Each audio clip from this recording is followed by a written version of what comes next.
Praise the lord. Bible గ్రంథంలోని ప్రాణులు నేర్పే పాఠాలు. చేప నీటికి ఎదురు ఈదినట్లు విశ్వాసి లోకమును జయించాలి. 1 యోహాను పత్రిక 5వ అధ్యాయము 4వ వచనం. చీమల వలె మిక్కిలి జ్ఞానం కలిగి ఉండాలి. సామెతల గ్రంథం 30:26వ వచనం. బల్లి వలె రారాజు గృహములో నుండుటకు ఆశపడాలి. సామెతల గ్రంథము 30:28వ వచనం. సర్పము వలె ఉగ్రత నుండి తప్పించుకోవాలి. మత్తయి సువార్త 3వ అధ్యాయం 7వ వచనం. నిప్పికోడి వలె దేవునిని ఘనపరచాలి. యెషయా గ్రంథము 43:20వ వచనం.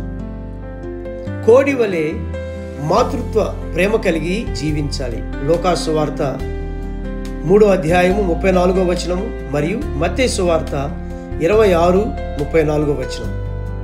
కొంగల వలె కాలము నెరిగి బ్రతకాలి. ఇర్మియా గ్రంథము 8వ అధ్యాయము 7వ వచనం. పిచ్చుక వలె దేవుని సన్నిధిలో నివాసము కోరాలి. కీర్తనలు 84:3వ వచనం. పక్షిరాజు వలె నూతన బలముతో ముందుకు సాగాలి. యెషయా గ్రంథము 40వ అధ్యాయము 31వ వచనం. మిడతల వలె దేవుని ఆజ్ఞకు లోబడవలెను.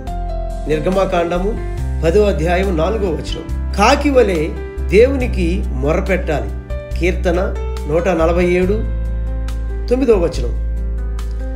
కుందేలు వలె దేవునిని ఆశ్రయించాలి. సామెతలు 30:26వ వచనం.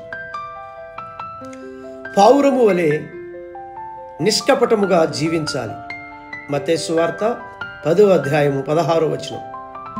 దుప్పి వలె దేవుని కొరకు ఆశ కలిగి ఉండాలి. కీర్తన 42:1వ వచనం. గాడిద వలె యేసుని మోయాలి. మత్తయి సువార్త 21:6వ వచనం.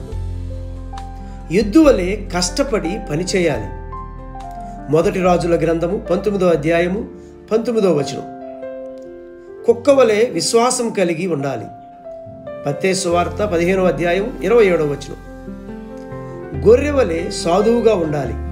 ఇర్మియా గ్రంథము 11వ అధ్యాయము 19వ వచనం. గుర్రము వలె బలముగా ఉండాలి. కీర్తన 147:10వ వచనం. సింహము వలె ధైర్యముగా నుండవలెను. సామెతల గ్రంథము 28వ అధ్యాయము 1వ వచనం. దేవుడు మిమ్ములను దీవించునుగాక. ఆమేన్.